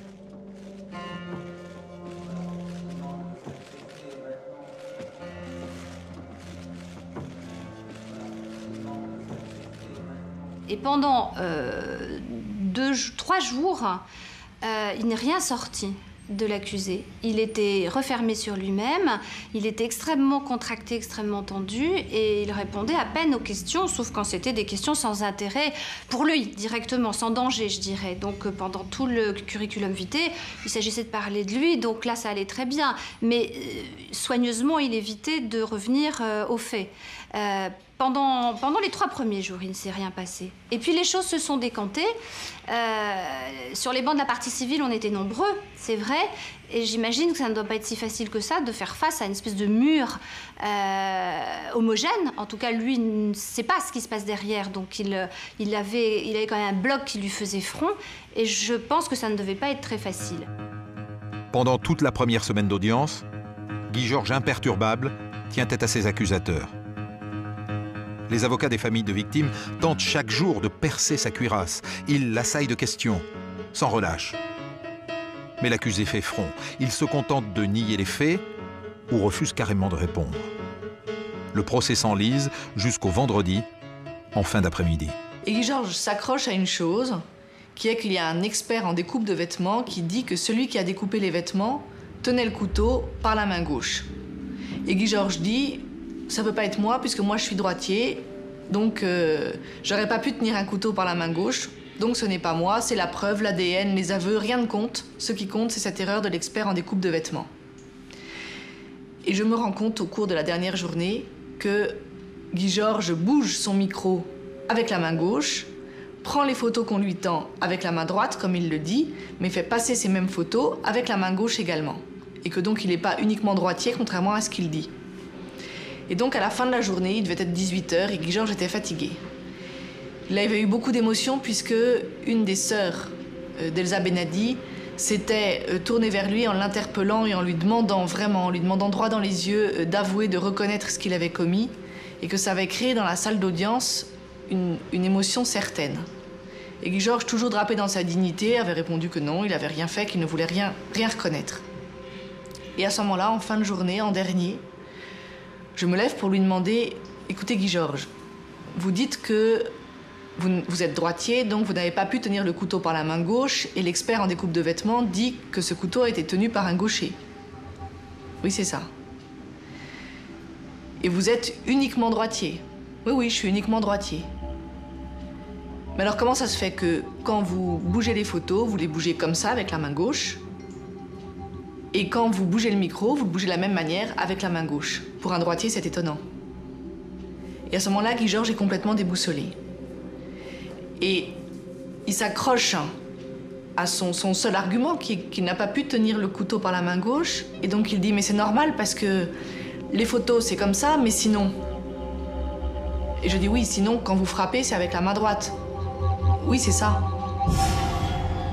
Il y a dans la cour d'assises, à ce moment-là, un grand silence, troublé par une espèce de murmure que chacun se fait à soi-même tellement la chose était énorme. On voit chacun des jurés se plonger dans son papier pour noter fébrilement. Guy Georges reconnaît qu'il frappe avec la main droite. Guy Georges a l'air un peu déboussolé et puis s'assied. Et au bout d'un moment, c'est l'avocate de Guy Georges elle-même, Maître Ponce, co-avocate avec Ursulet, qui là, elle sent que ça ne va pas tenir. Elle sent que ça fait 1 semaine qu'on nous tient une défense intenable. Et donc, elle se retourne vers son client et lui dit, écoutez, Guy Georges, là, vous en avez dit trop, pas assez, ça veut dire quoi? Et lui, joue la colère, toujours. Il veut pas répondre. Oui, mais je me suis fait piéger, mais c'est pas ça, etc. Et il y a une émotion qui monte. L'émotion monte, on sent que là, ça y est. Et Guy Georges lui-même sort de lui-même. Et là, tout d'un coup, c'était plus du tout le Guy Georges affable d'avant. C'était le vrai, c'était celui qui tue, c'était celui, le chasseur qu'on avait malheureusement vu au travers des dépositions, qu'il avait lui-même faites en garde à vue. C'était l'autre face de Guy Georges, celle qu'il n'était pas bon de rencontrer à 2h du matin dans Paris. Alors, il se trouve que, au moment où, semble-t-il, il va craquer, c'est le week-end. Où le week-end approche. Et alors là, le président de la cour d'assises prend une décision étonnante. Tout le monde a l'impression que Guy Georges va parler, qu'il va avouer, et lui, il suspend l'audience. Et il dit à lundi. Oui, parce que là, il y a eu un malentendu. Effectivement, tout le monde a cru qu'il allait parler.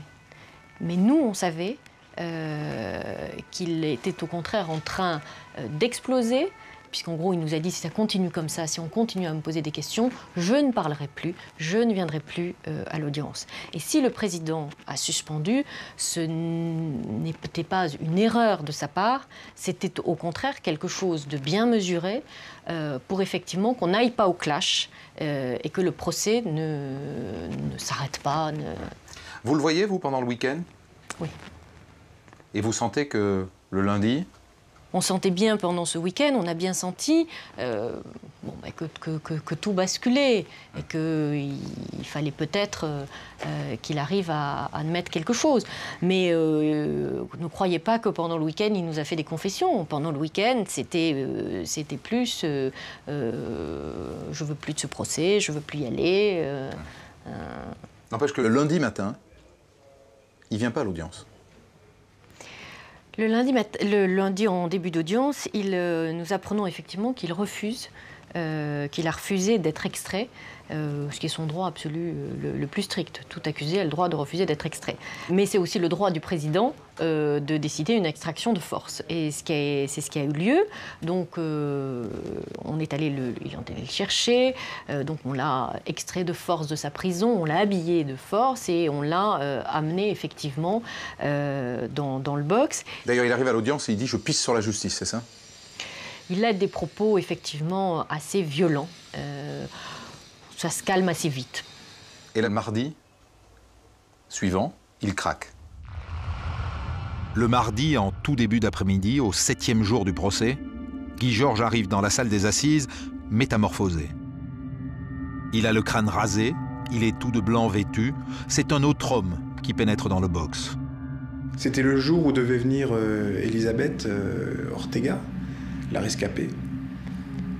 Les psychiatres expliqueront par la suite que la confrontation avec les rescapés est quelque chose de très dur pour un tueur en série, parce que c'est la preuve qu'il n'est pas tout puissant, c'est la preuve de son échec, c'est difficilement supportable. Il sait que ça va venir, il a eu toute la pression de la semaine précédente, et là, Maître Ursulet, après quelques tractations un peu théâtrales, mais finalement peut-être nécessaires, lui dit Monsieur Guy Georges, pensez à vos parents, pensez à votre père, pensez à votre mère. Est-ce que vous avez agressé Mademoiselle Ortega? Oui. Dans une espèce de murmure, il chuchote, mais je n'entends pas qu'il me dit oui. Je vois qu'il me dit oui. Et il me serre les mains et je lui repose la question pour être sûr. Je lui dis, est-ce que c'est bien ce que j'ai entendu? Est-ce que c'est vous qui avez agressé Mademoiselle Ortega? Et là, il me dit, là, il prononce à haute voix oui. Je vais à ce moment-là lui demander si c'est lui qui a assassiné Mademoiselle Escarfaille. Il répondra oui. Mademoiselle Benadi, il répondra oui. Il avoue les 7 meurtres d'un coup, dans un souffle, dans un silence total. Il n'y a eu aucun bruit sur les parties civiles, aucun bruit, aucune manifestation. Des sanglots très très contenus. La mère d'une des victimes lui a fait merci. Je lui disais merci d'avoir soulevé ce voile sur l'éventuelle possibilité qu'il n'était pas l'assassin de Catherine. J'avais la quasi-certitude, et pas seulement moi d'ailleurs, tous les intervenants, aussi bien la police que les magistrats, étaient persuadés qu'il était coupable. Mais quoi qu'il en soit, s'il n'avait pas réitéré ses aveux, il y aurait toujours eu un soupçon de doute dans mon esprit. Vous êtes dans la salle lorsqu'on juge Guy Georges et vous êtes présent au moment où, à voix basse, à la question « Avez-vous tué Pascal Escarfeil ?», il répond « oui ». Vous êtes là. Oui, mais si vous voulez, pour moi, c'était un spectacle de cirque. Et je pèse mes mots. Il lui manquait juste la boule rouge sur le nez. C'est un clown, ce type. Un faiseur.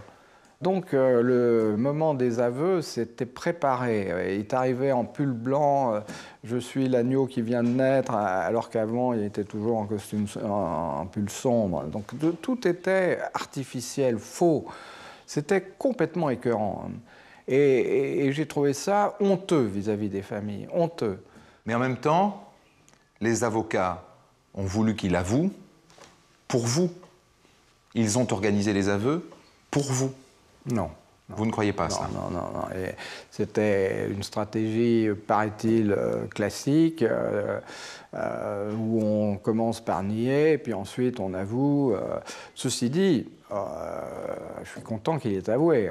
J'ai été soulagé quand il a parlé, mais c'était quand même complètement bidon.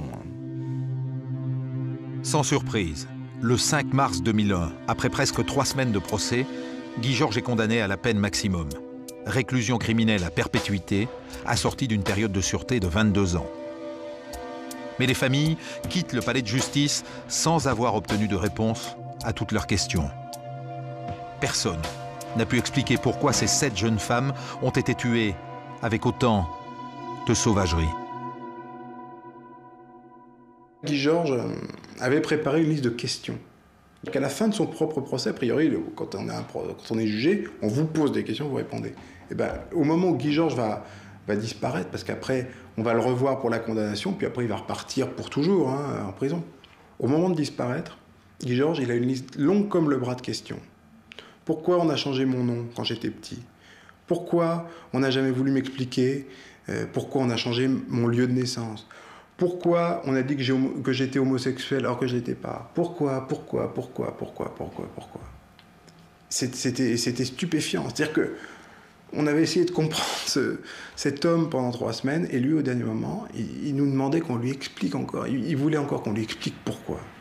Et la seule chose que je retiens, c'est que Guy Georges a dit que de toute façon, il était comme ça, qu'il n'y pouvait rien, et que s'il ressortait, il recommencerait, et que la seule chose qu'on avait à faire, c'était de le laisser hors d'état de nuire. Guy Georges aujourd'hui est en détention. Il demande à être soigné psychiatriquement, ça lui est refusé. Il sortira un jour. Et est-ce qu'il faudra attendre ce jour-là pour que la question soit posée à nouveau, de savoir si la vertu d'un tel procès n'est pas de mieux essayer de comprendre comment une société comme la nôtre peut générer ce type de criminels, et essayer de comprendre comment arrêter cette marche incroyable vers l'horreur. On a dit qu'il était irrécupérable, mais je pense qu'effectivement il est irrécupérable. Il n'est pas incurable. Incurable, on peut penser qu'un jour on va trouver un traitement pour lui et tout. Mais vraiment, je pense qu'il est irrécupérable, et je pense qu'il va falloir se battre bientôt, enfin, parce que le temps passe vite. Il a eu 22 ans. 22 ans moins les 3 ans qu'il avait fait, ça faisait 19 ans, ça fait déjà 3 ans, 16 ans.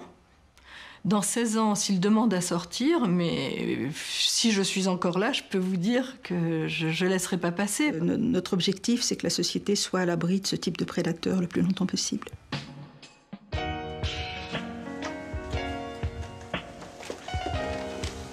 Alors vous, Patrice Bertin, vous êtes journaliste de radio, vous n'êtes pas chroniqueur judiciaire, et un jour vous dites « Je veux faire un livre sur Guy Georges ». Pourquoi?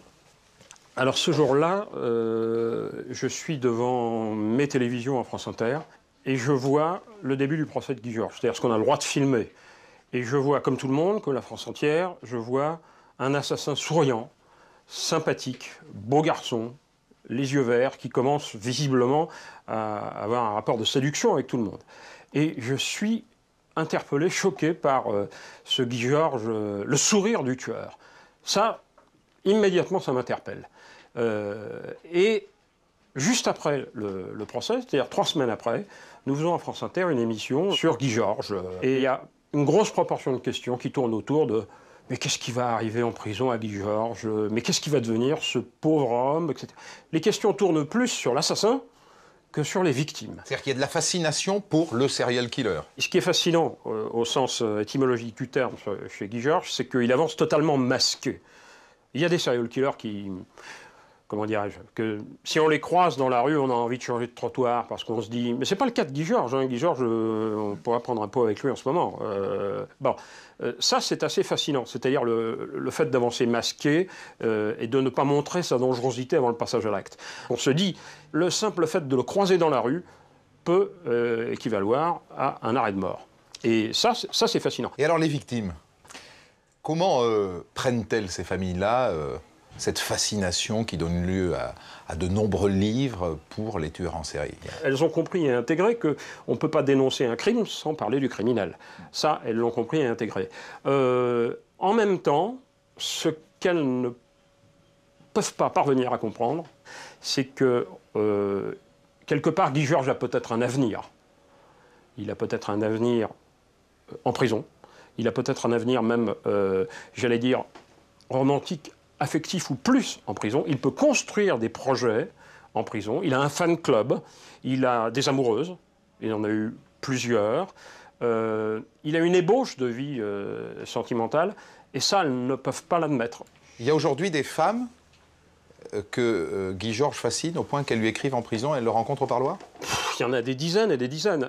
Qu'il rencontre au parloir de Moulin-Isère, il y a 4 personnes habituelles, et notamment sa dernière conquête en date, qui est une conquête importante puisqu'il envisage de faire sa vie avec, pour employer des mots simples. Mais il a eu officiellement déjà 2 fiancées, là c'est la 3e. Il a des dizaines et des dizaines d'admiratrices qui lui écrivent, à qui il répond. Mais les fan clubs de serial killers, il y en a plein le monde. Aux États-Unis, le plus grand fan club de tous les temps, c'est celui de Charles Manson, l'assassin de Sharon Tate. C'est absolument hallucinant. Le procès a été suivi de A à Z par des étudiantes en criminologie ou en sociologie, qui étaient des bac plus 3 ou 4 ou 5, des filles tout à fait sensationnelles, mais qui étaient attirées par Guy Georges comme des phalènes sont attirées par la lumière, si on peut appeler ça une lumière.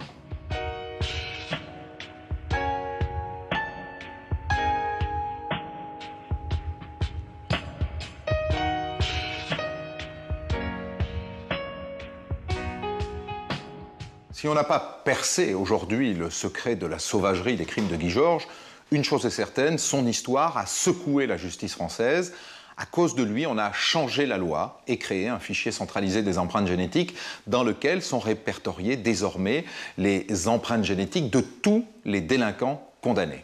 Aujourd'hui, SK1, la fameuse empreinte retrouvée sur les victimes de Guy Georges, aurait mené immédiatement à l'assassin.